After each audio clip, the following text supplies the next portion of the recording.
I had just finished a 24-hour shift, my hands still smelling of disinfectant and the sweat of people I'd helped keep alive. When I got home, all I wanted was to open the fridge for a little milk, but my daughter-in-law leaned in to block me, her eyes colder than an ER at 3 a.m. "Don't open the wrong one. This fridge is mine." She slapped a bright red label right onto my milk carton. "Crystal, do not touch."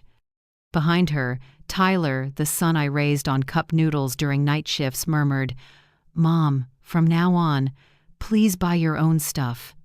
I froze. The two people I loved most now spoke to me like I was a stranger. My daughter-in-law turned away, her voice light as ice water on my heart. "Next month, you should find a place that fits your age. We need quiet." The house I bought with countless overnight shifts suddenly felt foreign. I didn't cry, didn't argue. I just felt something drop and shatter inside my chest. I went to my room, locked the door, and opened the safe deed to the house. Savings book, provisional will, all intact. I smiled faintly. They think I'm weak? Fine.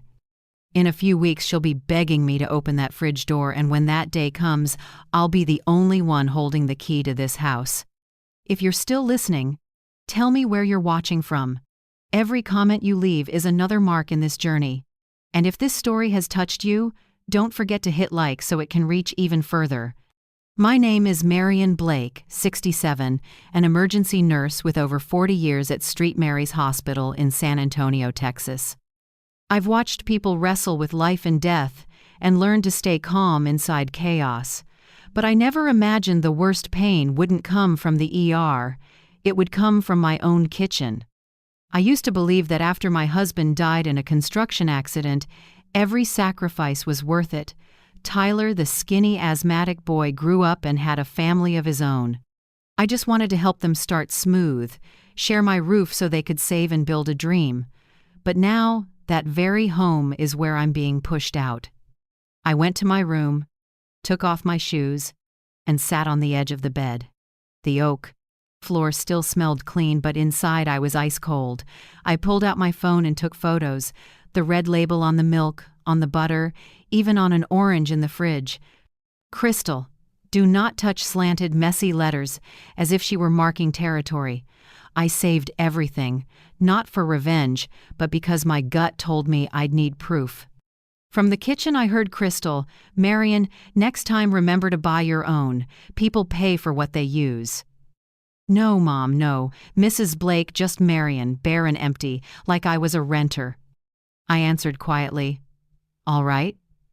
My reply was soft as a breath, but inside, something was shifting, slow, steady, and burning.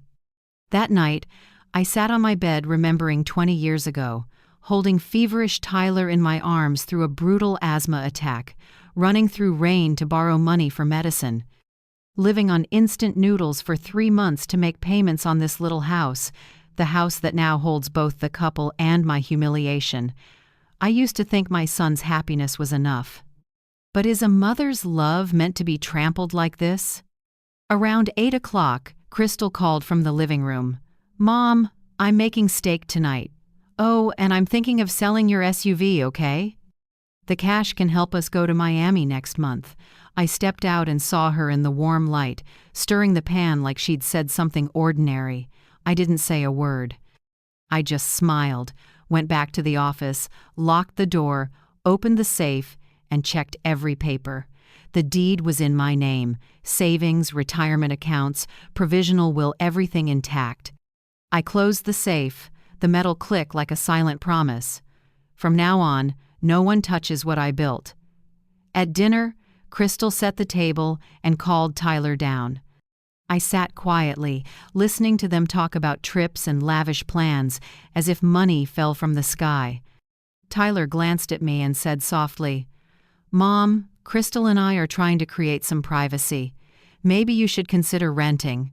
Somewhere quieter and more comfortable for your age." "Privacy?" I repeated, my voice sounding like someone else's. He avoided my eyes and looked to Crystal. She gave a triumphant smile, speared the steak, and chewed slowly, like she'd just wrapped a perfect surgery. After dinner, I washed dishes in silence. Hot water ran over my cracked hands, and I thought about how many times these hands had held the dying and told them, "You're going to be okay." Tonight, I needed those words more than anyone. Night fell. The house went still. I lay listening to the wind against the window. Then a small sound made me open my eyes, the rip of tape. I stepped softly into the hallway and peeked into the kitchen. Crystal was peeling old labels and sticking new ones onto pots, pans, and plates. Each ash-K of tape felt like it sliced my skin. I went back to my room, sat at the desk, and opened a small notebook. On the first page I wrote, "Journal starting today. Everything they say and do, I'll record." Not for revenge, but to protect the truth.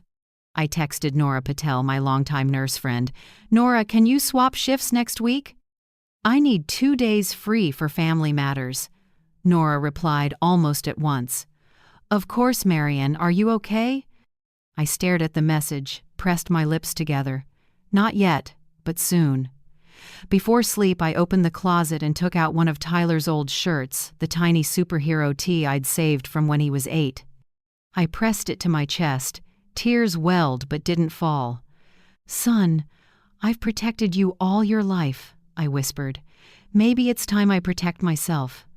The nightlight cast a soft gold on the wall. Outside, the wind hissed through the oaks. I checked the clock. The hour hand had just touched midnight. In that moment, I could see the road I'd take. Silence tonight. Reasoned counterattack tomorrow. I spoke to myself like a vow. Silence tonight is the lever for tomorrow. Then I turned off the spancer. Light and lay down, my hands still smelling of disinfectant, my heart heavy. But in the middle of that pain, a small flame flickered, weak but stubborn. If I've survived hundreds of life or death shifts, I'll survive this house. The next morning, Texas sunlight slanted across the kitchen window. I started toward the bathroom to wash my hair and stopped. On the shampoo bottle I'd used for years was a small pink strip of tape, neat marker letters, "Crystal, do not share." I looked at the towel shelf. Paper towels and laundry detergent had the same labels. Even the hand soap pump was wrapped with a note stamped "Owned." Crystal stood in the kitchen, hair in a bun, coffee in hand, smiling thinly. "I just want to avoid confusion, you know. Everyone pays for what they use seems fair." I looked around my house, the sink, the cabinets, the bathroom shelf. Everything felt tagged like a claimed territory. The only thing missing was her name stuck onto the air I was breathing. I didn't respond. I poured a glass of water, drank it down, and went straight out to the yard. Morning light wasn't enough to chase the chill inside me. Tyler sat at the table, sipping coffee from the machine I bought last year. The one Crystal once said was, "For guests only." Now it had a red label stuck to its side. "Crystal, owned." I looked at my son, hoping he'd see something wrong. Tyler just shrugged, detached as if watching clouds. "I think you're overreacting, Mom," he said, sounding tired. "They're just labels. Not a big deal." I set my cup down, the ceramic tapping softly on wood. "Tyler," I asked slowly, "since when do I need permission to use my own things in my own home?" He wouldn't meet my eyes. "Crystal just wants clarity. You know how she is organized, likes everything neat." I smiled the smile of someone who already sees the crack in the wall. "Organized?" I said. "You're right, but sometimes people label things to own them, not to tidy them." Tyler went quiet. I turned away and said nothing more. At noon, when Crystal left for work, I gathered the kitchen trash to take outside. When I lifted the lid, I froze. Inside was the bag of groceries I'd bought yesterday. Milk, eggs, produce everything unopened, tossed in whole. On the bag, in thick black marker, expired unsafe. I checked the milk. The date was a week out. Lettuce still green, eggs uncracked, not expired, intentionally discarded.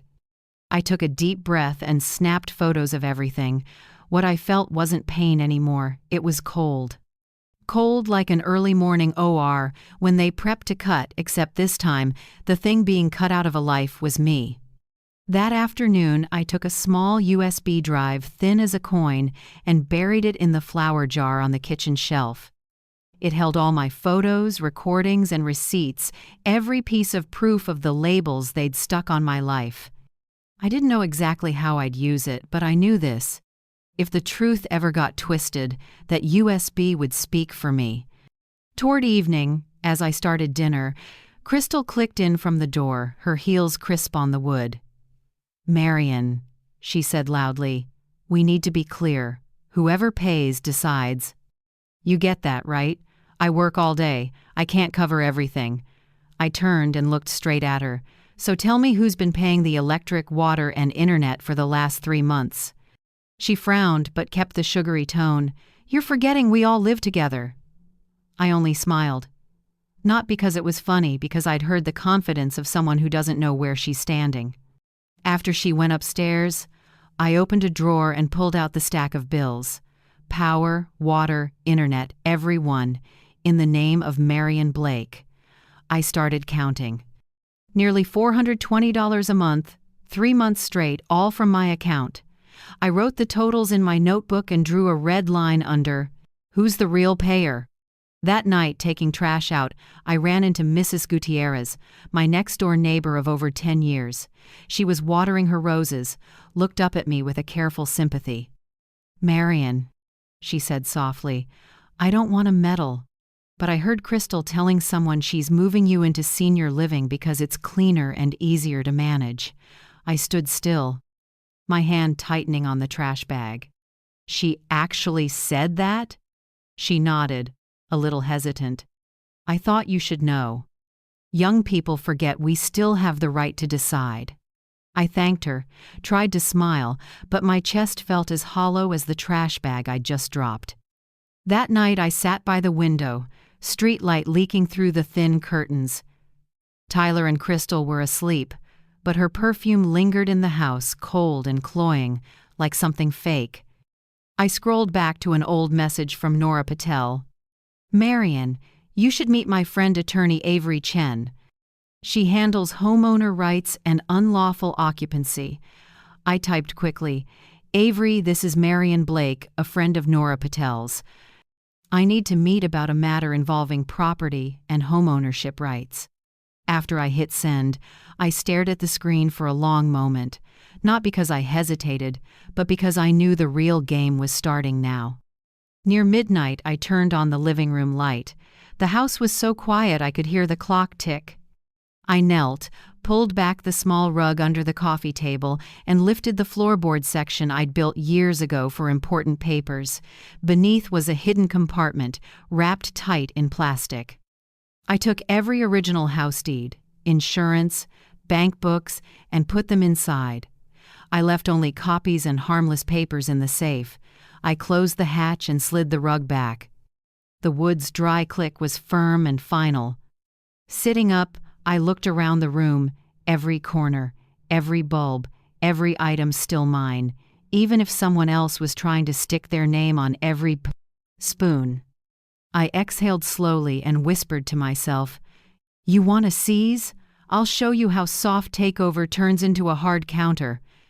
Outside, the night wind rattled the oaks, leaves tapping the window like a warning. But I wasn't afraid anymore. I've lived through 4 decades of ambulance sirens, watched life slip through my fingers, and still stood up. A woman like me, who has handed breath back to so many, won't be shoved out of her own home by a few labels. I turned off the light and walked back to my room, strangely calm. Tomorrow, I'll meet Avery Chen. Tonight, I'll write 1 sentence in my notebook to remember.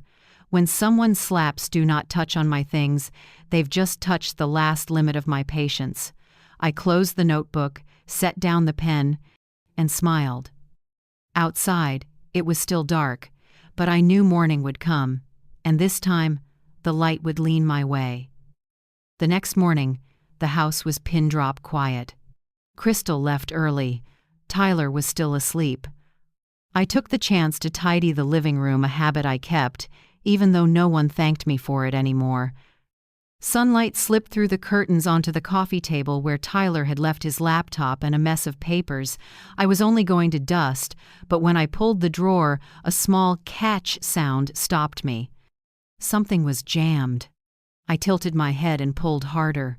The drawer slid halfway out, revealing a bundle of papers stuffed in fast. On top was a stack of receipts from hotels, restaurants, and fashion boutiques in Austin and Dallas. The amounts: $620, $980, even $2,300 at a jewelry store. All under the name Tyler Blake, signed by him. My heart pounded. Tyler's pay couldn't cover this. I sat down and carefully sorted each sheet. In the pile, I found a handwritten loan note on yellowing paper with both our signatures. Tyler Blake borrows $35,000 from Marion Blake to open and firefight auto garage. Repayment term: 24 months, starting June 2022. The corner still showed the ballpoint dent from the day I signed, my hand trembling with emotion. I remembered it clearly: Tyler's birthday, his hug, "I'll make you proud, Mom." I'd cashed out part of my retirement early to help him. 2 years later, the garage never opened, and the money never returned. I clenched the paper, then smoothed it flat on the table. Right beneath it, a glossy flyer for a luxury downtown condo with a red circle around: "Deposit once Mom's house is sold." I stared at that line, the room's air thinning. Next to it, a printed text thread. Crystal must have printed it to strategize with Tyler. "Crystal, don't push too hard. Let her feel cramped and then transfer. The more she fights, the more alert she gets." Tyler: "I know, but she seems suspicious. Crystal, leave it to me. An old nurse won't hold a house when no one needs her." I put a hand to my chest to steady my breath. Every word felt like a cold blade. I read them again, hoping I was wrong, but no, my son had planned with his wife how to edge his own mother out of her house. I leaned back and stared at the ceiling. Noon light bleached everything out. In my head, one small voice: "Don't lose your composure, Marion. Don't let them see you break." I took my phone, photographed every page, every line. Then I put everything back exactly as it was, careful as if I'd never touched it.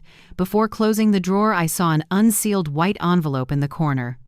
I eased it open: 2 comped dinner for 2 cards to a high-end restaurant. No need to guess who the 2 were. I stood, slid the drawer shut. My hands were cold, but strangely not shaking. The sharp pain in my chest was still there, but it didn't drag me down.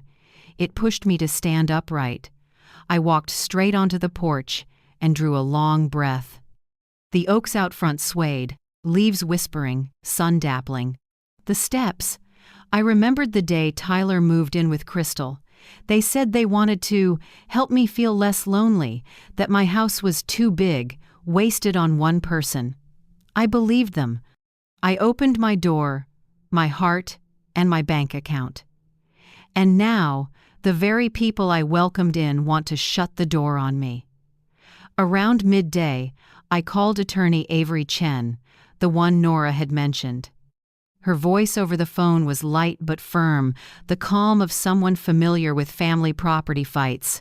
"Mrs. Blake," Avery said, "the most important thing now is to stay calm and keep your evidence safe.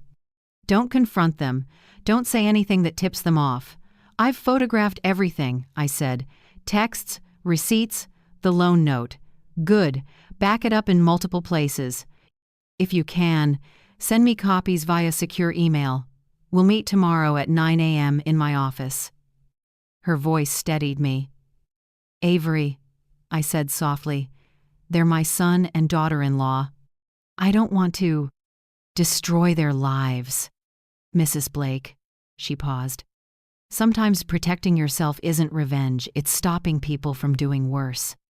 Especially when they're using your trust as a tool." I was quiet a moment. "You're right," I said. "Thank you, Avery. I'll be there." That afternoon, I pulled out my old notebook and opened to the first blank page. On the faint lines, I wrote small but firm, "Soft takeover plan begin." Below it, I listed bullet points. 1. Fridge labels to seize use. 2. Food discarded to make me feel I don't belong. 3. Money personal spending, old debt unpaid. 4. Language Marion instead of mom. 5. Goal pressure me to voluntarily leave. I stared at those lines a long time. Crystal's face flashed in my mind, leaning against the fridge, lipstick dark, eyes contemptuous.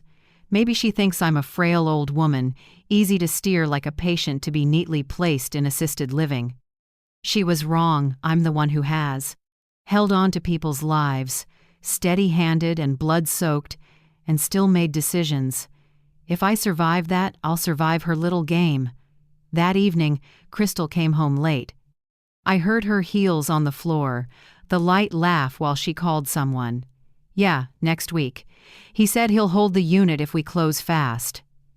I stood in my room listening and struggling to believe it. That condo, exactly the one from the flyer with the red circle. I didn't confront her. I recorded the call quietly, then set my phone down. As she went upstairs, I pulled the USB from the flower jar, backed up all the new photos and audio, and tucked it back. I heard her laughing with Tyler in their room, the laugh of someone who thinks she's already won. What they didn't know was the real fight hadn't even started. Late that night, I sat on my bed with a mug of mint tea. I looked at my hands, the ones that had held surgical tools, and steadied so many lives now trembling because of my own son. I took a deep breath and smiled slightly. Not because it didn't hurt, but because I knew I still had strength to push back. I picked up my phone and texted Avery. I have clear evidence. I'll come in tomorrow morning, she replied briefly. Good. Don't let them know you've contacted me. Get some sleep, Mrs. Blake. Tomorrow will be long. I set the phone down and looked around the quiet room. Outside, the night wind gently moved the curtain. I touched my notebook, where the words, "soft takeover plan," were still fresh. My heart still ached, but my hands had stopped shaking. I turned on the small lamp and wrote one last line. Tomorrow morning, meet Avery Chen, 9 a.m. This will be the starting point. I closed the notebook, set it by my pillow, and lay down. The clock ticked steadily. Inside me, nothing felt chaotic anymore, only a steady silence. They think I'm just a gentle old woman, easy to shoo away like an old knick-knack, but they'll soon learn that. Inside me is still a nurse who has fought death and has never lost. I closed my eyes and let the darkness hold me. Tomorrow, everything begins. And this time, I'm the one in control. The next morning, I woke earlier than usual. Texas sunlight slipped through the curtain, pale as old paper. I made myself a cup of black coffee, drank it in silence, then chose the brown coat my husband used to love, the one thing that steadied me in chaos. Today I would meet Avery Chen, the person Nora said, will help you see your boundaries again. I arrived at the office just before 9 a.m. A small sign read, Avery Chen, attorney at law, property and family rights. No luxury, just a neat room scented with strong coffee and shelves packed with volumes of the Texas statutes. The smell of paper, ink, and coffee blended together, and it felt like stepping into an operating room where you don't save bodies, you save dignity. Avery greeted me with a slight smile. She looked in her early 40s, black hair tied back, silver-rimmed glasses. Her voice was low and clear. Please have a seat, Mrs. Blake. Nora filled me in briefly. Start from the beginning, every detail matters. I took a deep breath and opened the file bag I'd prepared all night. I laid each item on the desk in order. Photos of labels on food, shampoo, the coffee machine, shots of my groceries thrown in the trash. A copy of the loan agreement for $35,000 signed by Tyler. A luxury condo flyer, with deposit once Mom's house is sold circled. A printout of messages between the two of them about making Mom feel cramped so she'll transfer. And finally, a 3-month household cost summary, all paid from my account. Avery stayed quiet while I talked, jotting notes now and then.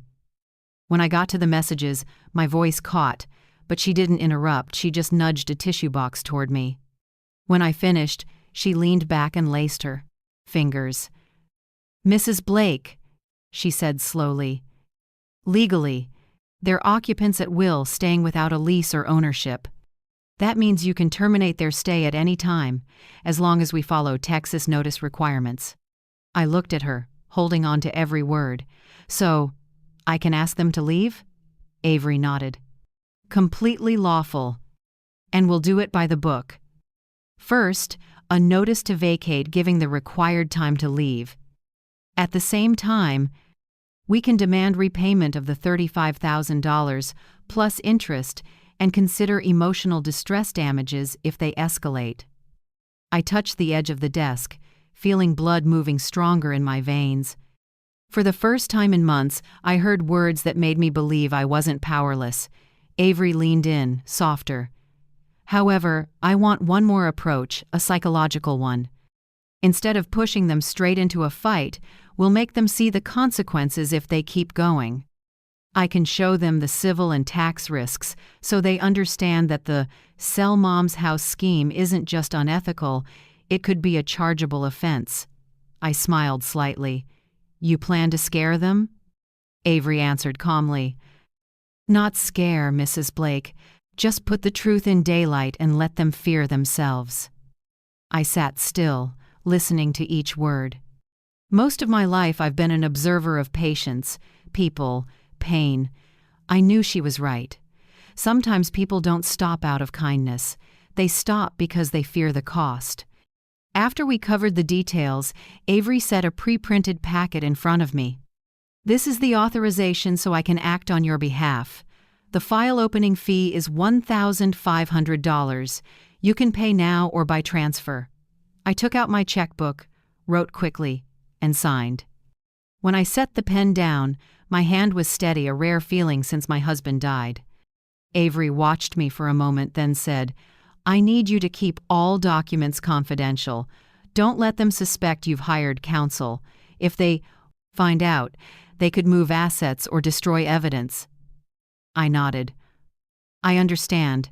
I've backed everything up to a USB and sent copies to my friend, Nora Patel." Avery gave a brief smile. "Good. You're a step ahead of me. But please be careful. Cornered people do reckless things." Her voice turned grave. "And remember, never argue alone. If they get heated, leave the room. Let me handle all legal communication." I met her eyes. There was a rare kind of understanding there. I knew it wasn't just professional advice, it was a reminder from one woman to another who'd been underestimated. By the time I left, the sun was overhead. The breeze carried the smell of coffee from a nearby cafe. I stood at the door for a beat and looked up at the pale blue sky. Something in my chest felt lighter, as if half the weight had been lifted. On the way home, I stopped at a small gas station. While the tank filled, I caught my reflection in the mirror, a silver-haired woman with deep lines around her eyes but a gaze clearer than ever. I realized I was getting myself back. I drove slowly through the suburbs, under rows of oak trees. Each house I passed reminded me of little families, dinner laughter, baking smells. My house, the one I used to call a nest, now felt like a quiet battlefield. But this time, I wouldn't walk in like someone being pushed out. I'd walk in as the rightful owner. When I pulled into the driveway, I saw Crystal through the window on the phone, her face tight in the sunlight. I couldn't hear her, but from her lips I could guess the familiar words, "Sell the house." I walked in calmly and gave a short greeting. "Good afternoon." She turned, forced a smile. "Where were you?" "I thought you had a morning shift." "I took the day," I said evenly.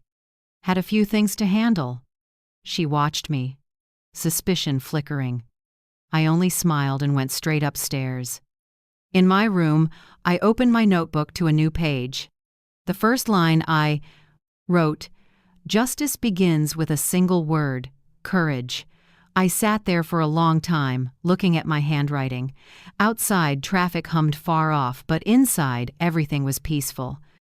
It had been a long time since I felt this, not the peace of resignation, but the peace of someone preparing a counterstrike. I sent Nora a short text. "Nora, if anything happens, you're the second keeper of the files, okay?" She replied almost instantly, "Count on it. I'm here, Marion." I set the phone down and leaned back in the chair. The scent of coffee lingered on my coat, reminding me of the morning at Avery's where for the first time in months I felt heard. By late afternoon, the sunset washed the window rose gold. I stepped onto the porch and sat in my husband's old rocker. In the quiet air, I heard wind in the leaves and kids playing ball next door. I sipped tea, warmth spreading slowly through me. Tomorrow, Avery would start drafting the eviction notice. I knew the road wouldn't be easy, but at least I'd taken the first steps on my own feet. No more crying in silence. No more waiting for rescue. I smiled, the first true smile in weeks of humiliation, because I finally understood something simple that took a lifetime to learn. No one protects me better than I do. That evening, rain came out of nowhere. First storm of May speckling the yard, streetlights shimmering on wet concrete. I was about to make tea when I heard a car at the gate. A shiny black SUV stopped at the curb. The doors opened, and I saw Crystal's parents, Mr. and Mrs. Hansen, step out, dignified, dressed like they were heading to a board meeting. Crystal followed, arm draped loosely around Tyler's shoulder, voice sweet as syrup. "Mom, my parents want to stop by for a quick talk tonight. I checked the clock, 7:48 p.m.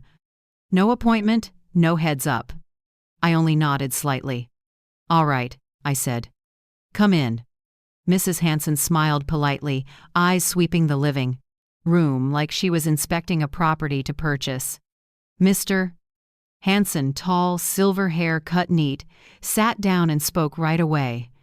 "Marion, we're not here to judge. We're here to talk like adults." I poured tea and handed cups around.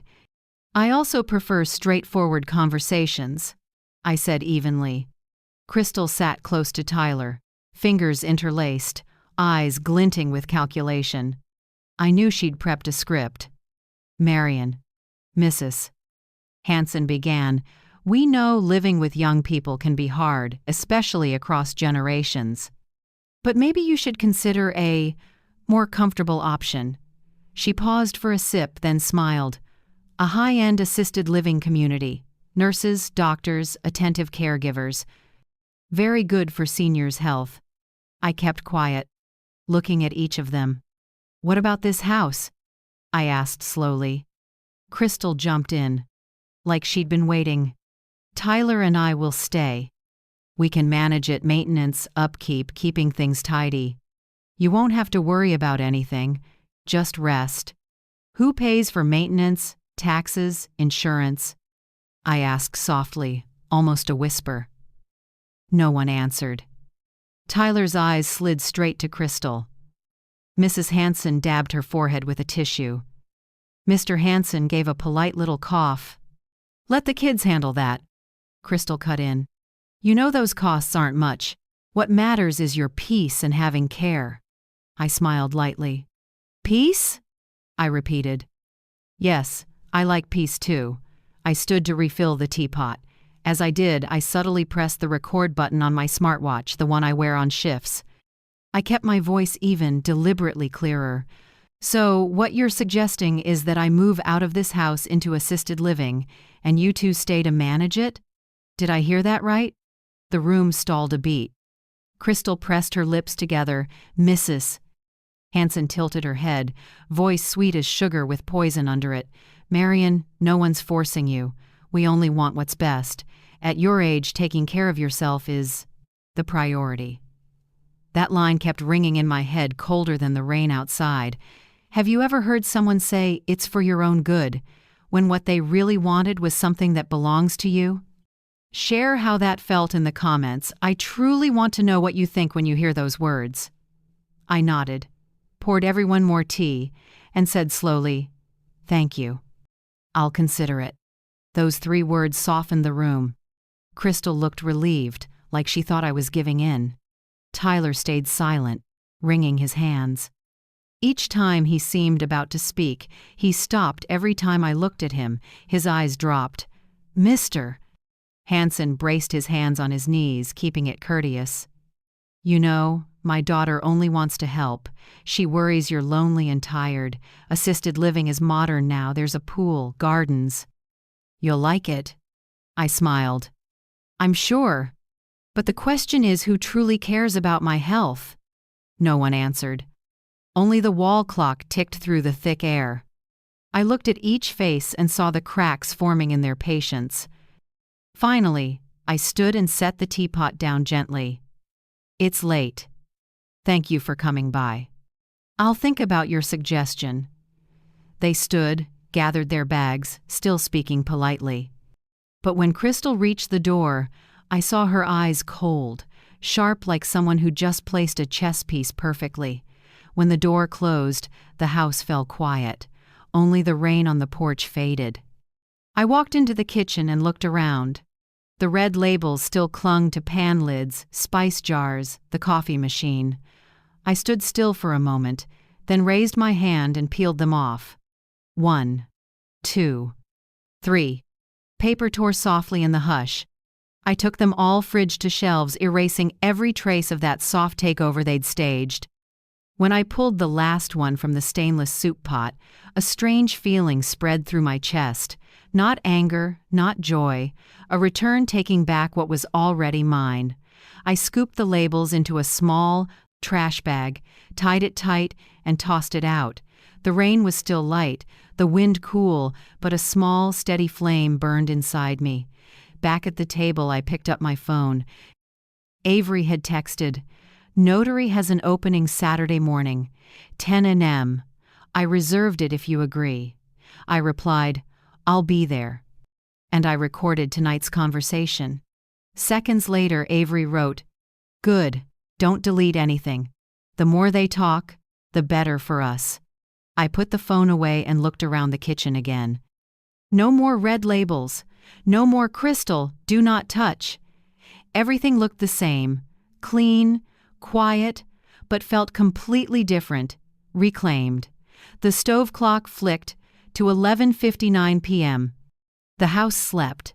I walked to the new fridge, the one Crystal called hers, and set my hand on the gleaming door.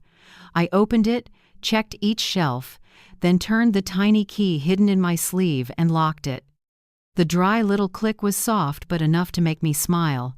The closed door reflected me back, a woman once humiliated in her own kitchen, now standing straight, calm, with the key in her hand. I took my notebook and wrote the last line of the day. "They want to talk like adults. Fine. From now on, I'll act like an adult who knows the law, knows boundaries, and knows when to lock the door." I set the pen down and listened to the wind at the window. Down the hall, Tyler shifted in his sleep, and Crystal was probably dreaming of a luxury condo that doesn't exist. They didn't know the game had changed sides. And tonight, the person truly in control was me. I turned off the kitchen light and walked slowly to my room. The rain kept falling, even and gentle. In the dark, I felt the quiet of a first small victory, not over them, but over my own fear. Saturday morning, I'll meet the notary and begin the legal leg of this journey.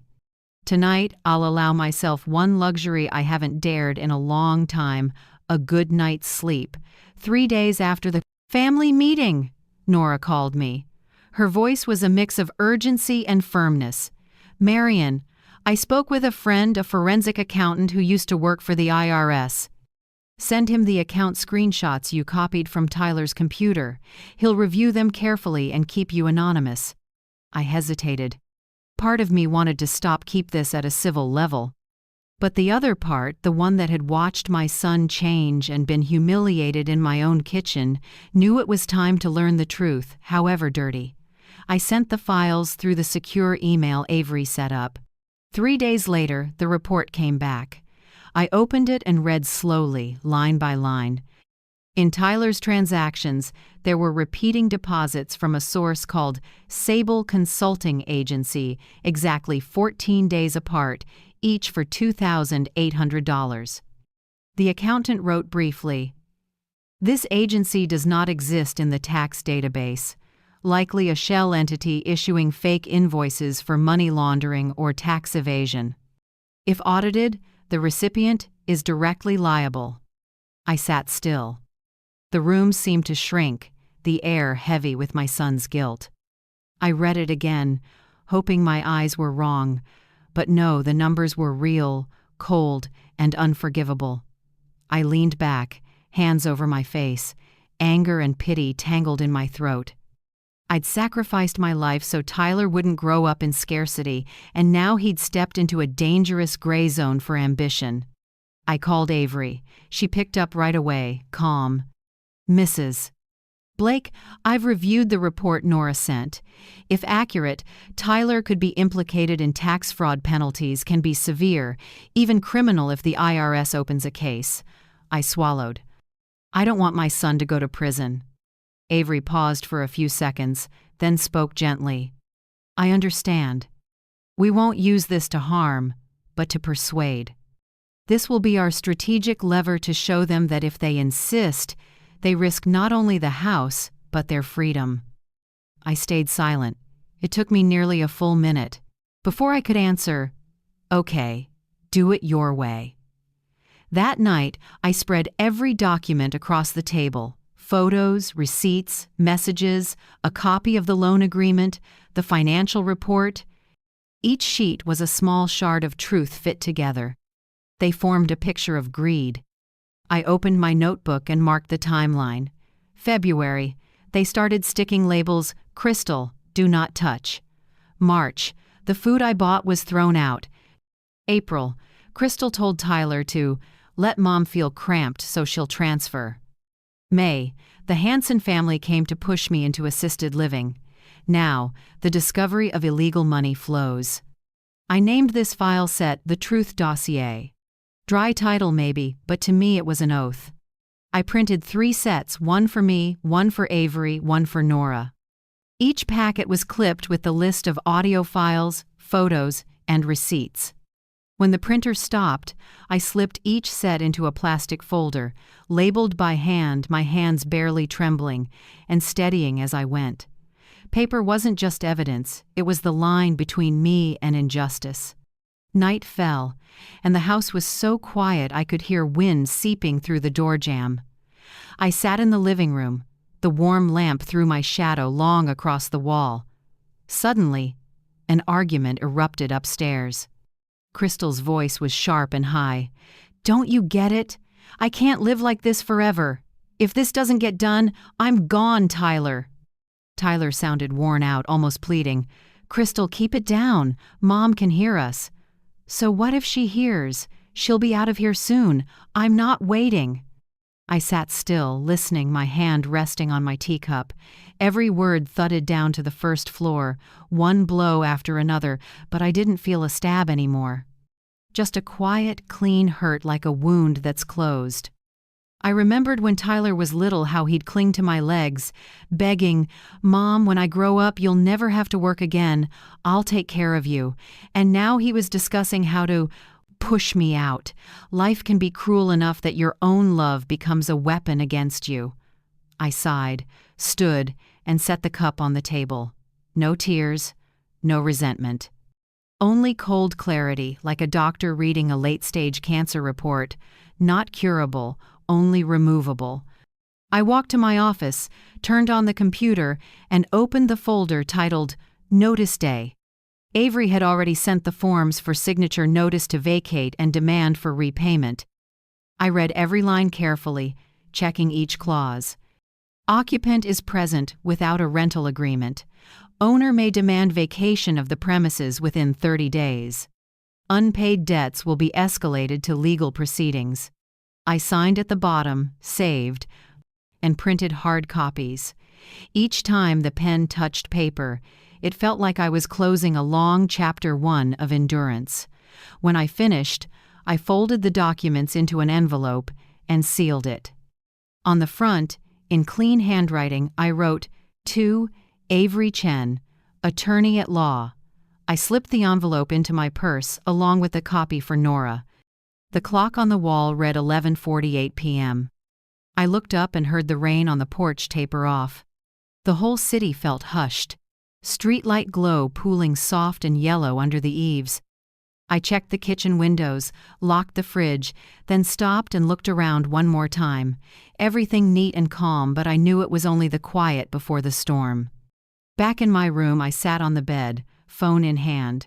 Nora had texted, "The accountant confirms, if the IRS audits, Tyler could face back taxes and up to triple penalties. But if he stops now, he might avoid the worst." I finished reading and took a deep breath. Not joy, not pain, just regret. I never wanted my child punished. I just wanted him to wake up before it was too late. I set the phone down, opened my small notebook, and wrote, "Love isn't the same as blindness. Some children can only be saved by letting them fall." Then I closed the notebook and set my alarm for 6:30 a.m. Tomorrow, notice day. I turned off the light, lay back, and stared at the ceiling in the dark. The clock ticked steadily. With each beat, my fear receded, making room for something else, the cool calm of someone ready. They used to think I was a soft, elderly woman. They don't know that when a mother stops crying, what comes next is action. I closed my eyes. A quiet sleep settled over me, light as mist. Tomorrow, when the alarm rings, I'll rise not with a broken heart, but with one that knows how it will live and who deserves to remain in this home. That morning, the sky was unusually clear. Early sun washed the oak trees out front. A breeze stirred little white blooms along the walk. I'd been up early, brewed a pot of ginger tea, and set it on the kitchen table. The house was so quiet I could hear the living room clock steady as my own heartbeat. At 9:30 a.m., the doorbell rang. I opened it to find Avery in a gray blazer, files in hand, with a process server beside her. He nodded politely. "Mrs. Marion Blake? We're here to serve legal notice." I drew a slow breath and kept my voice even. "Come in." "I'm ready." As they stepped inside, Crystal appeared on the stairs in a blush silk robe, hair loosely pinned, lotion still on her face. Her eyes flickered at the sight of the two strangers. "What's going on?" she asked, trying to sound in control. Tyler came behind her in sweats, face drawn, like he hadn't slept. He looked at me, then Avery, confused like someone waking from a bad dream. I seated everyone around the table. Avery opened her case and set down a thick stack of papers, while the process server stood by, clear and firm. At the request of the property owner, Mrs. Marion Blake, I'm here to deliver a notice to vacate. Timeline, 72 hours from this moment. Additionally, this is a demand to repay the $35,000 plus interest, with a claim for emotional distress and property damage. The kitchen froze. Morning light washed across the table and straight into Crystal's widened eyes. She shot to her feet, voice shrill. "What? Betrayal? You're suing us? Did you forget who's been taking care of you all these years?" I met her gaze, steady. "No one has taken care of me, Crystal. I gave you a place to live, food, and chances. All three end today." Tyler dropped to his knees, hands braced on his thighs. His voice was hoarse and shaking. "Mom, I'm sorry. Don't do this. I didn't mean. I just wanted you to rest."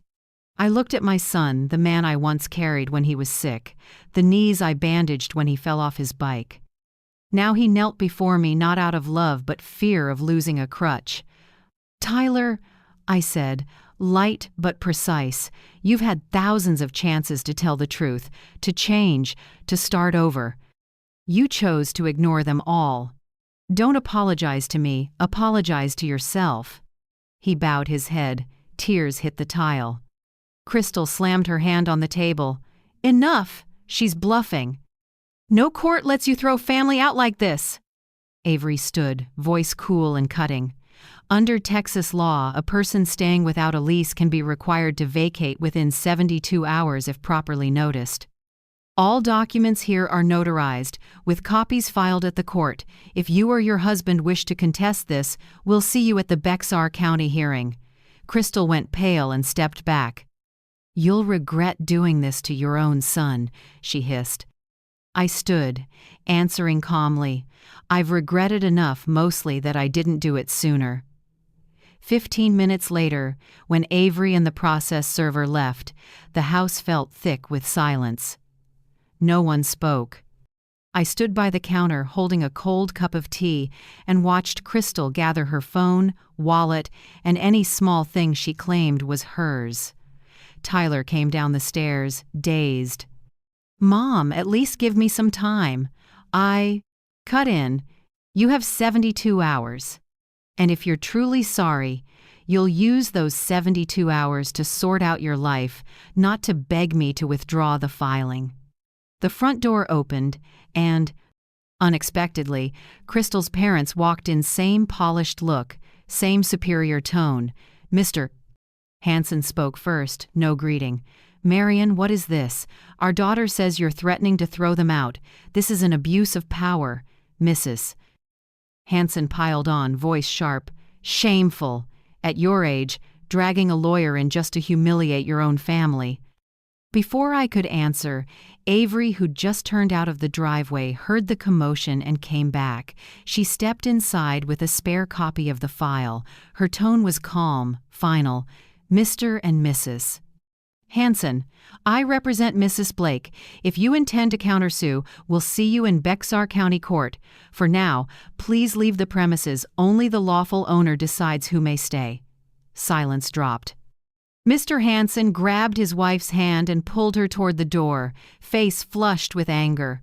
Crystal rushed after them, crying and saying something I couldn't make out. Tyler remained, staring at me, desperation and shame mixed in his eyes. I said nothing. I turned and walked upstairs. Each step was heavy, but strangely, not shaky. In my room, I shut the door and leaned against the wall. Below me, the noise continued, Crystal crying, Tyler soothing, suitcases thumping, car doors slamming. I closed my eyes and listened like someone replaying the film of her life and knowing the last scene was near. A moment later, quiet settled. Only the first light taps of rain on the window, like the sky wanted to wash the last dirty weeks away. I went back to the kitchen. It was neat. Empty. On the fridge door, one red label remained, Crystal, do not touch, faded, a corner curling. I stared at it for a long time.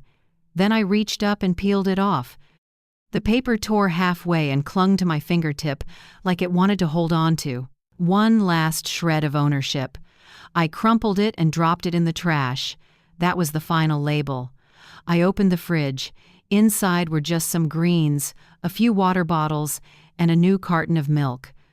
I poured a glass, added a splash of ginger tea, and inhaled.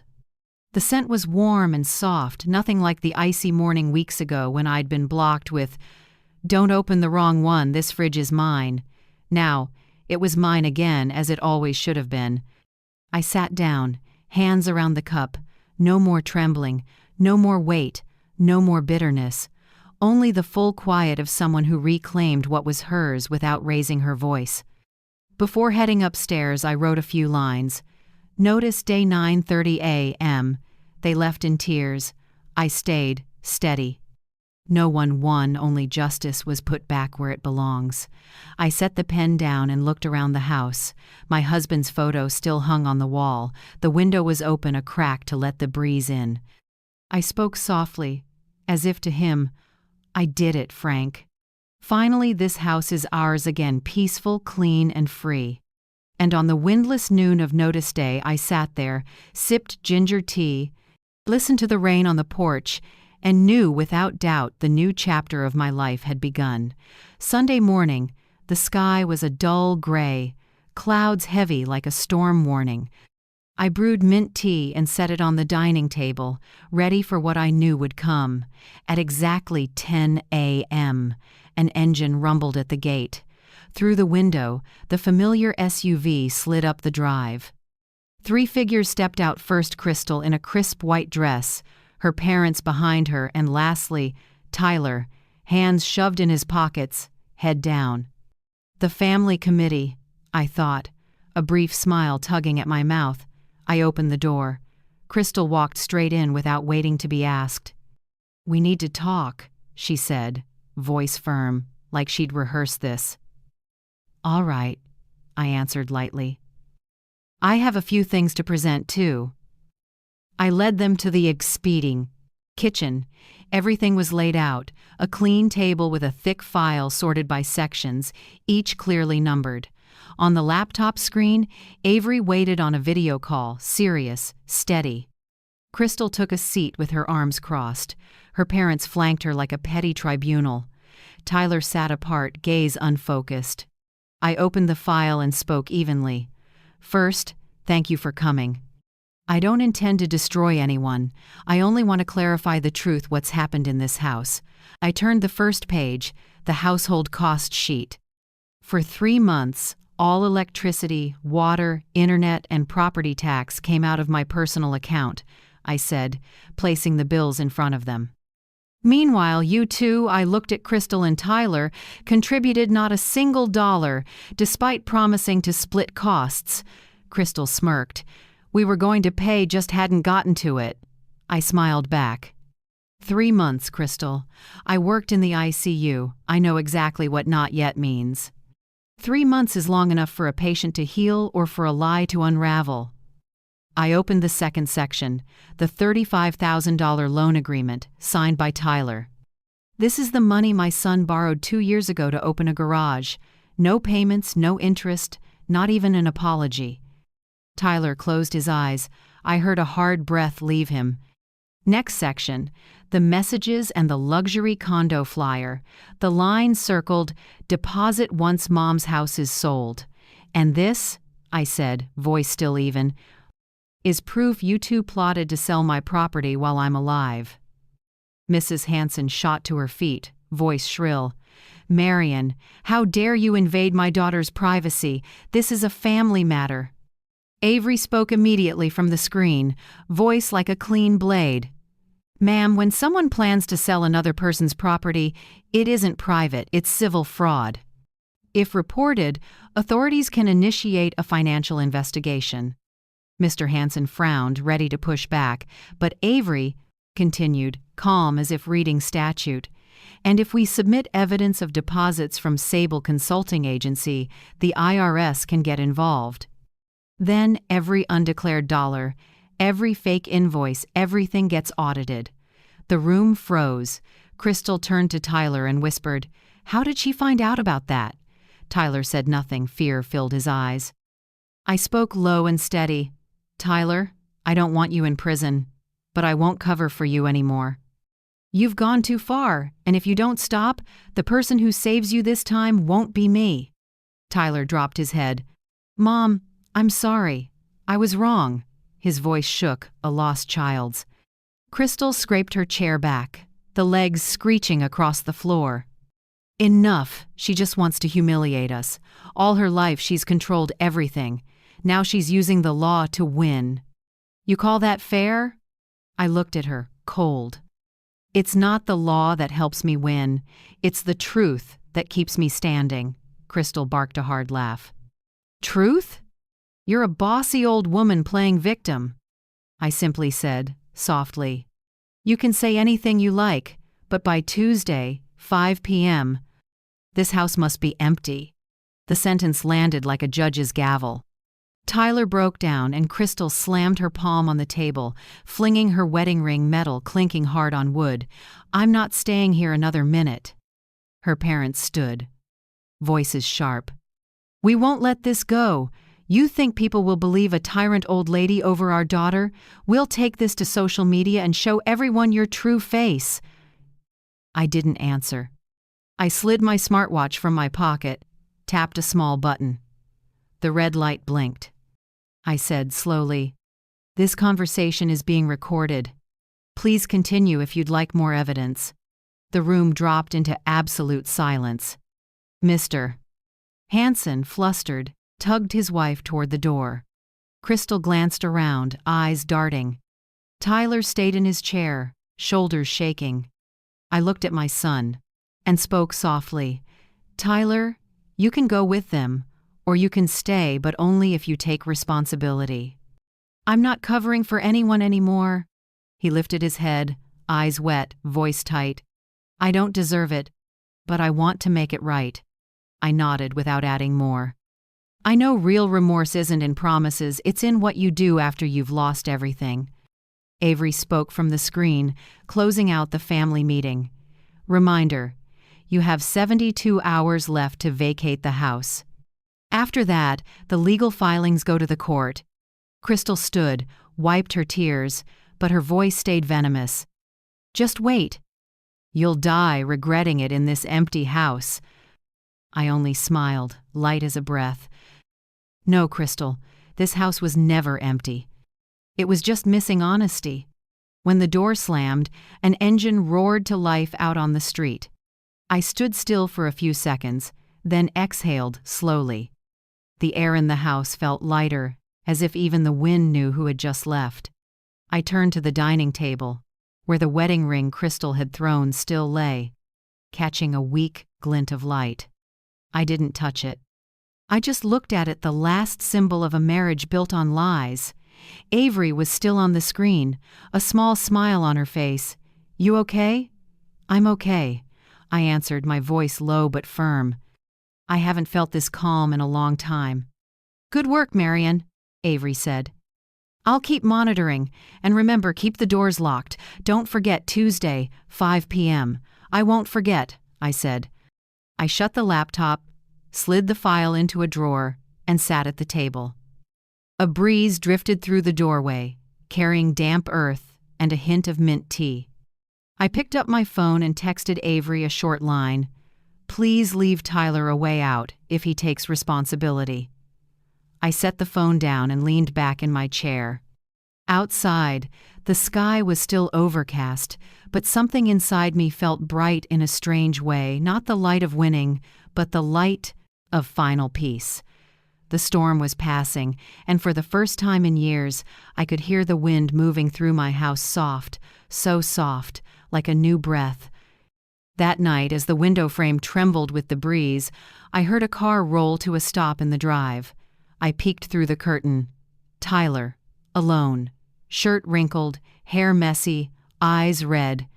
He stood at the door for a long time, hand on a small duffel, like he wasn't sure whether to knock or turn away. I opened the door before he could lift his hand. I came to apologize, he said, voice hoarse and dry, like someone who hasn't spoken in days. I stood still. The night was so quiet I could hear the insects in the yard. Where's Crystal? I asked. He looked down. She left, took my savings, left a few ugly words. He held out his phone. On the screen was Crystal's message before she vanished. I'm not living with a coward who kneels to his mommy. Stay there and suck up that old air. I glanced and pushed the phone back. Don't show me anything that makes your heart heavier. Tyler sniffed, trying to swallow a sob. I've got nothing left, Mom. But I want to start over. I know I was wrong. I need you to give me 7 days. Just 7 days to clear my head, find a job, quit drinking, then I'll go. I'll pay room money, pay back every dollar. I'm not asking for forgiveness.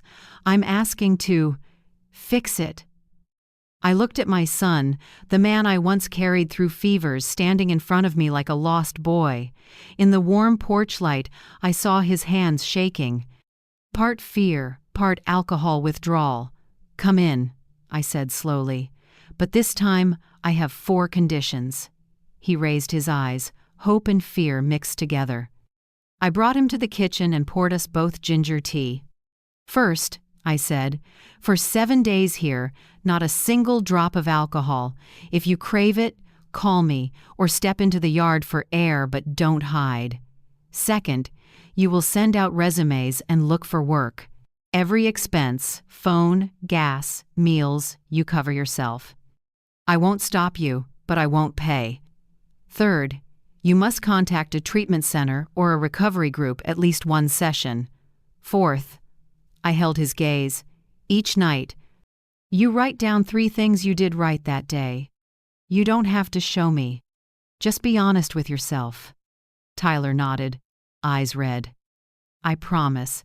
I took a blank sheet and wrote the 4 conditions, then signed at the bottom. If you truly want to start over, sign it. This isn't a mom and son deal, it's an agreement between 2 adults. He signed with a shaky hand. When he set the pen down, tears fell on the paper's edge, blurring a small patch. I folded it and slipped it into a file, like laying a new foundation after a storm has torn the house apart. The next morning I was up early and found Tyler sitting on the porch, staring at the pale gray sky with a cup of black coffee in front of him. No smell of booze, just coffee and mist. "Did you send out resumes?" I asked. "I did. 2 places at building supply stores, 1 at an auto shop. They said they'll take a look." I nodded, no praise, no scolding. I set a sandwich and a glass of water on the table, breakfast for someone trying to fix himself. That evening he came home late. I heard dishes being washed, running water, light clinks, patient and quiet. I stepped into the doorway, about to speak, then didn't. I just asked, "What did you do right today?" He met my eyes and smiled a little. "I didn't drink. That's enough," I said, smiling back. Day 2 passed gently. I worked in the yard and Tyler cleaned out the garage where beer cans and dried paint once piled up. He bagged trash, scrubbed the floor, hung my late husband's old tools, lining each one neatly. In the afternoon, Mrs. Gutierrez from next door brought over a warm apple loaf. "I hear your boy is back," she said, setting it on the counter. "Good for you. Sometimes the crack is where the light gets in." I poured tea and we sat on the porch, watching the sun sink behind the oaks. She told me, "My son was an addict too, Marion. I once thought he was lost for good, but 4 years now sober, back at work helping others. I know you're feeling afraid to hope because you've been disappointed too much." I looked at Tyler in the backyard, bent over picking up trash, tall, alone. I don't know how far he'll go, but for the first time in months, he's quiet, and the quiet isn't hostile anymore. Mrs. Gutierrez smiled softly. Silence is the first sound of change. On the 3rd night, under the warm yellow lights, I opened Frank's keepsake box. A photo of him grinning with a saw, a stopped old watch, a few letters he wrote me when we were young. In one letter, the line he used to say, "Discipline is love in its hard form. The one who teaches a child with discipline loves that child the most." My fingers trembled. Now I understood. Some love doesn't arrive as a hug, it arrives as a boundary, as the courage to say no at the right time. I folded the letter back into the box. No tears, just warmth, like Frank standing somewhere nearby, smiling. On the 4th morning, I woke to sounds in the kitchen. Tyler was cooking eggs, wearing an old apron, face clearer than I'd seen in a long time. "You're up?" he said, sounding relieved. "I've got good news." I sat, poured tea. "What is it?" "The building supply store by the gas station called. They want to interview me this afternoon, maybe start me on a trial shift. They need someone who can fix tools and organize the warehouse. I've done it before, so they're giving me a shot." I looked at him, said nothing at first. Then I nodded and smiled. "Good. That means you can start over." Tyler's eyes brightened, lips trembling like he was trying to hold on to belief. "I know, and I won't let you down again." I stood and set my hand on his shoulder, the hand that once shook with anger now felt light. "Don't promise. Just live each day the way you wrote in that agreement. When you keep your word to yourself, you won't have to fear letting anyone down." He nodded, eyes shining. In the afternoon, as he left, I watched from the window.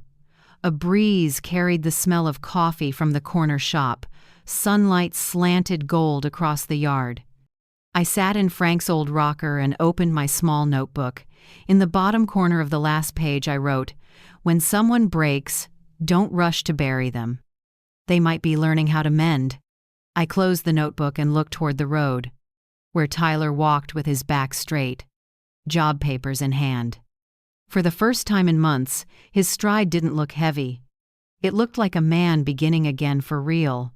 Inside me, no tears, just a gentle, spreading warmth. Hope. That morning, sunlight slipped through the thin curtains and laid a soft gold across the floor. I was making coffee when a motorcycle buzzed and cut off in the drive. Tyler came in with dust on his shirt, a little sun-browned, but his eyes were clear, the light I hadn't seen in years. "I got the job, Mom," he said, breathless and grinning. "The building supply store hired me full-time. Starting pay isn't much, but enough for a small room near work. I think it's time I stand on my own." I set my cup down, stunned for a few seconds. "Really? Really?" He nodded, handing me the new contract. Cheap paper, but I looked at it like a diploma from life. Tyler pulled a worn brown envelope from his pocket and placed it on the table. "I know I owe you too much, but I want to start paying you back, even if it's small." I opened it. $500, 5 crisp bills laid flat. "100 is room money for these past days," he said, "and 400 is the first repayment. And—" he pulled out a folded sheet, hands shaking as he handed it to me. "This is the repayment plan I wrote. $400 a month, increasing as I get raises. You can check anytime." I held the paper and read each clumsy, crooked line, careful and sincere. At the bottom, under repayment plan, Tyler had signed, "Your son, Tyler Blake." I looked up at him. In an instant, every image returned. The blonde little boy with a toy truck, the teenager who'd promised, "I'll take care of you," the grown man who had kneeled in tears. All of them blending into one this time, standing on his own 2 feet. I set the envelope down, stepped forward, and hugged him. He went still, then hugged back, his hands shaking not from fear, but relief. I whispered, barely loud enough for us both, "You don't have to pay it all back, Tyler. Just don't repeat it." He gave a small smile and nodded, voice rough. "I get it. But you always said grown-ups take responsibility. I'm learning to be a grown-up now." That night we cooked our first dinner together, and maybe the last under the same roof, in the true sense. I made rice. Tyler marinated chicken, the same honey-grilled chicken he loved as a boy, only now my hands are more lined and his are calloused. The smell of roasting chicken filled the kitchen, blending with the simmering pot, the chop of the knife, and the light laughter of 2 people learning to begin again. I realized that after everything, motherhood hadn't vanished. It had just needed to be cleaned of anger and fear. Over dinner, Tyler talked about the new job, organizing materials, checking orders, sometimes lifting loads. "Not as exhausting as lying every day," he said with a smile between bites. I stayed quiet, watched him eat with a steady appetite, and felt something strange rise up. Pride, sadness, and peace together. "You know," I said, "the day you were born, I thought my job was to keep you safe forever. Turns out parenting is learning to let go without letting go." Tyler looked up, eyes serious and gentle. "I think you did both, Mom." Monday morning, the air was clear after a light night rain. Tyler's friend's pickup eased into the drive. His buddy Nate, tall, lean, kind face, hopped out to help load a few small boxes. Everything Tyler owned fit into 4 boxes: clothes, some tools, an old photo of me and Frank, and the watch I gave him at 18. Watching it, I felt both ache and ease. Neighbors gathered along the porch. Mrs. Gutierrez came over with a coffee. "Moving day?" she asked. "Yep." I smiled. "He found a room near work." She watched Tyler hoist a box into the truck and nodded. "Told you. A good son comes back, but next time, he'll return as a man." I smiled, eyes stinging a little. I hope so. She patted my shoulder. No need to hope, I can see it. The way he walks today, it's not running away, it's leaving the nest. I turned to my son. Tyler stood by the tailgate, said something to Nate, then waved back. I'll call every week, he said. And I'll send the money on time. Eat a real breakfast. Mom, don't just drink coffee, I joked back. And you do your laundry. There's no invisible mother at that room. We both laughed. It drifted light on the breeze, no resentment, no guilt. As the truck rolled away, I stood watching for a long time. No tears, just a gentle, warm space like the breath you release after a storm. I went inside and locked the door behind me. The house was still, but not lonely. Everything as it should be. Tidy kitchen, shining table, the scent of grilled chicken still hanging faintly. I brewed a small pot of tea, poured it into a porcelain cup, and sat by the window. On the table lay Tyler's handwritten repayment plan. I read it again and paused at the last line. I can't pay back everything I took, but I will repay with time by living right. I smiled softly, brushing a finger over his messy signature. Maybe, sometimes, growing up isn't a fancy apology. It's a smudged sheet of paper and a small envelope of honest effort. Near dusk, I watered the flowers on the porch. The last light turned the yard honey gold. A mild breeze, damp earth, and roses in the air. Traffic hummed far off, and my heart felt as calm as a still lake. Mrs. Gutierrez came by again with a basket. "For you," she said. "Banana bread I just baked, best eaten when your mind has finally settled." I took it, smiling. "You always know exactly when I need something." She sat beside me, looking at the quiet porch. Strange, isn't it? When the kids leave, the house is emptier, but the heart is lighter. I nodded, sipped tea. Because we know this time they're leaving not to run, but to find their way. She looked at me kindly. "You did the right thing not rescuing, but teaching him to rescue himself." I chuckled softly and looked up at the peach-colored sky. Frank would be proud. I finally learned to love the way he taught disciplined, but kind. When the sun slipped away, I latched the gate and went inside. Warm air, golden light. I went upstairs, changed into pajamas, and pulled the curtains. On the table, the family photo still stood: Frank, me, and Tyler at his 10th birthday, grinning over the cake. I traced the glass and whispered, "I kept the promise, Frank. Our boy is standing on his own again." I turned off the light and lay down. No doors slamming, no heavy footsteps, no sighs through the wall, just the wind threading the roofline, as steady as breath. That night, for the first time in months, I slept through. No dreams, no jolts awake. Just the rare peace of a mother who finally learned that letting go doesn't mean losing your child, it means giving him the chance to find himself. 6 months have passed since Tyler left the nest. The house that once echoed with fights now holds only the tick of the clock and the light drift of coffee each morning.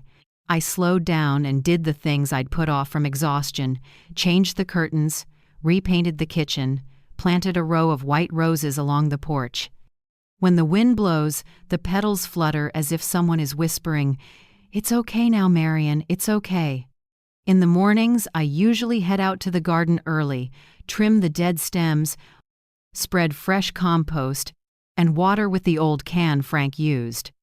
Sometimes, when the sun hits the spout just right, the light refracts into a tiny rainbow. I look at it and feel weightless, a piece I hadn't touched in years. Every Sunday, Tyler comes by, right on time, like clockwork. He drives a small pickup, stops at the gate, and taps the horn twice, our little signal. Each time, I open the door, already catching the smell of fresh bread from down the street. "I brought bread from the shop near my place," he says, lifting a still warm paper bag. "Baked this morning. Which kind do you want, Mom?" "Any kind you pick," I answer. And he always smiles. Tyler has changed a lot. Not just in how he looks neater, healthier, but in how he talks, how he sees people. His eyes don't dodge or shrink anymore. He's become a man who knows when to feel ashamed and when to feel proud. Each month, Tyler sends $400 to $500 steady with a short text.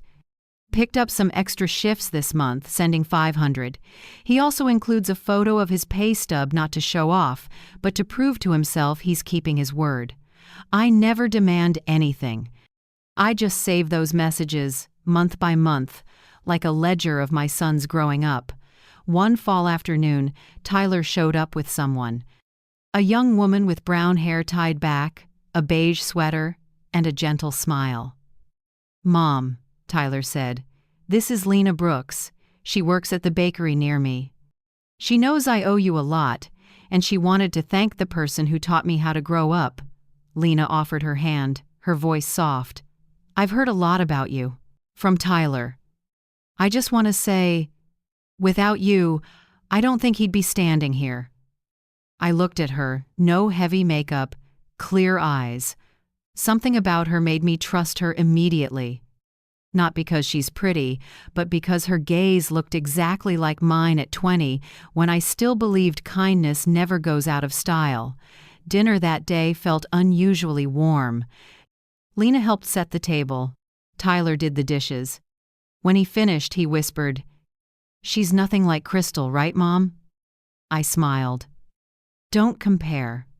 Just remember, someone who truly loves you won't ask you to tear your mother down to prove anything." He nodded, eyes deep and steady. A week later, I got a text from Crystal. I was wrong.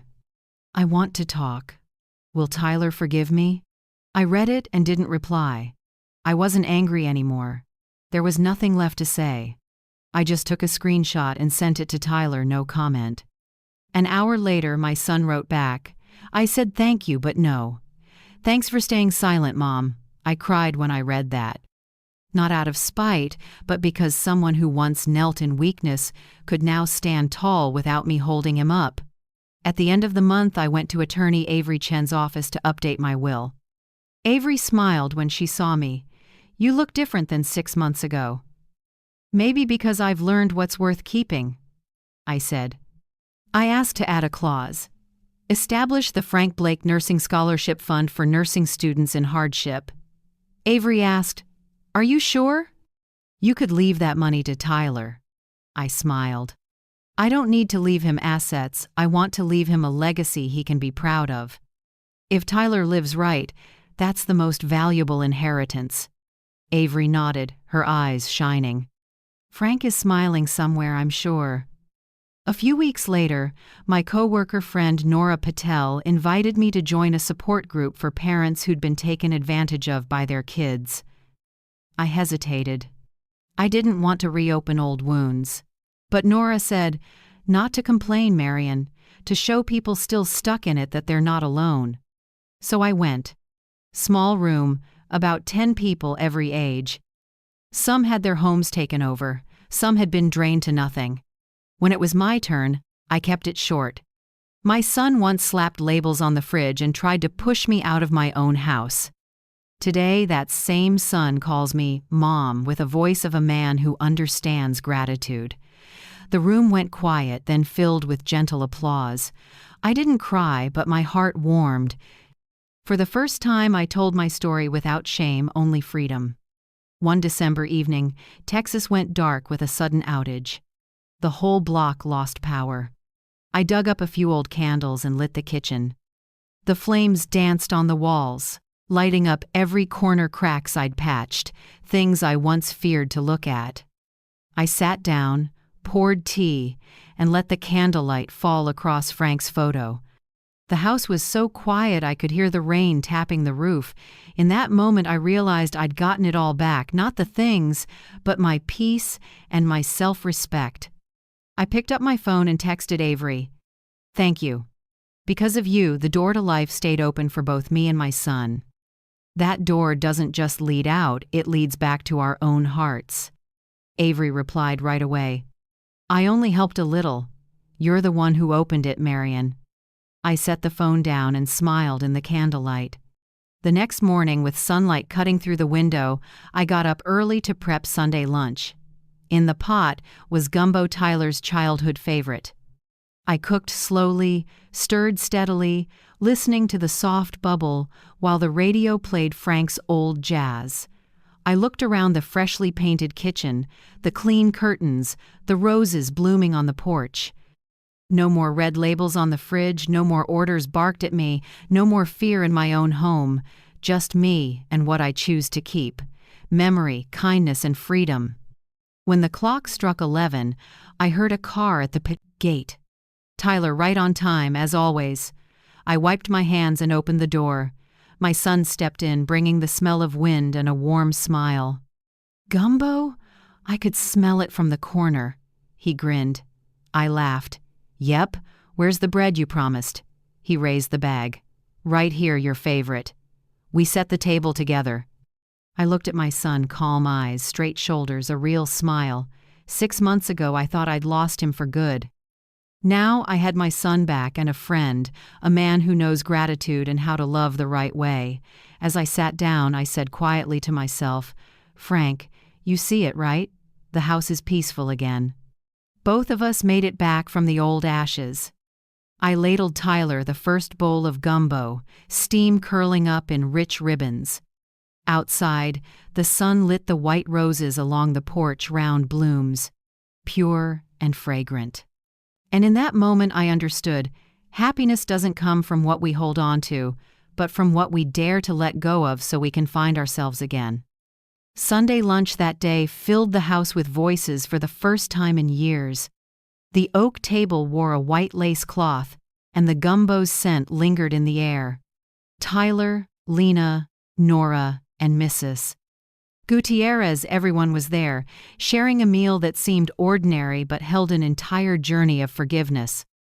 Lena helped plate dessert, Nora brought apple cider, and Tyler fumbled around looking for a place to stash the plastic containers.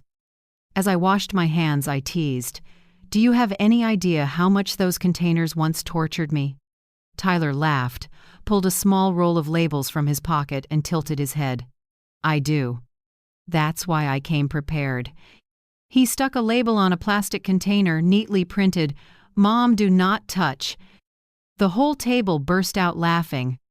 The sound cracked something heavy that had sat on this house for so long. Mrs. Gutierrez dabbed her eyes, laughing and crying at once. Now I believe in miracles, they just sometimes arrive 6 months late. The meal drifted along in warm stories. Tyler talked about his new job, extra shifts, and a possible promotion to oversee the warehouse. Lena said she's taking professional baking classes.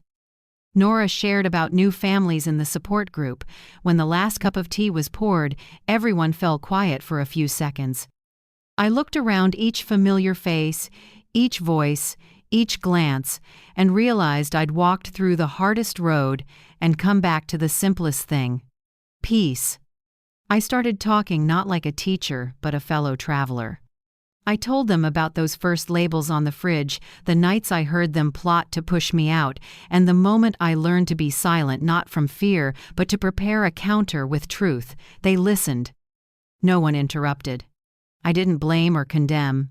I just said, "Some lessons cost tears and betrayed trust. But that price teaches us what we must never lose: our dignity."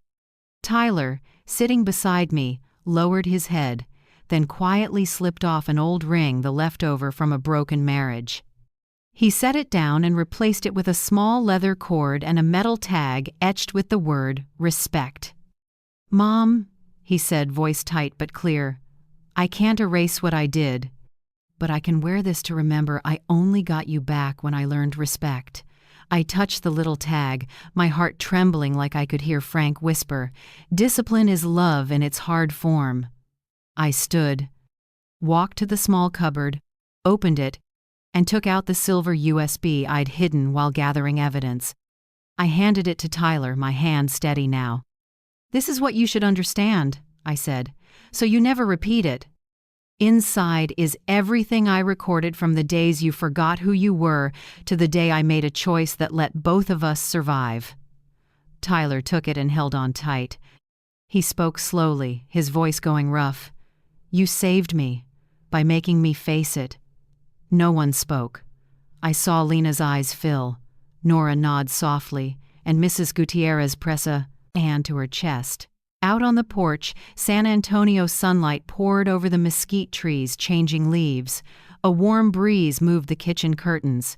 I looked at the bright yard where white roses crowded the path. The house that once trapped my fear had become a witness to courage. Tyler helped clear the table. Lena washed dishes.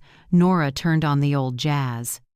I heard the soft drum brush blend with the wind, and in that moment I knew, my story isn't just about loss, it's about how a woman learned to stand tall in her own home. I closed my old notebook and smiled, murmuring to myself, "Wealth isn't in the house, it's in what we refuse to let be taken our dignity." When everyone left, Tyler came back to give me a long hug. "I'll bring bread next Sunday, okay? Label it carefully," I said, and we both laughed. When the door closed, I went back in and sat at the table. There was still a plastic container with the words, "Mom, do not touch," sitting in the bright kitchen. I didn't peel it off. I left it there as a reminder that we're only truly free when we protect what's ours without hurting anyone. I sat by the window, watched the sunset wash across the wall, and thought about the people hearing this story maybe far away, in a quiet home where they were made to believe they had no worth. I want them to know you can start again just once, say enough to whatever shrinks you. If you've listened this far, you probably know that feeling too. If this story touched you, tell me where you're watching from. Share the moment you once said, "Enough, I truly want to read it." And if you found a bit of strength in this journey, please hit like, subscribe, and come back for the next chapter. Thank you for staying to the very end. Because sometimes, all it takes is one person listening for people like me, people once pushed to the margins to feel a little less alone in our own lives. I turned off the lights and let the soft evening glow spill through the window. Outside, the San Antonio breeze moved again, brushing past the white roses, and I knew that this time it was moving through a house with dignity.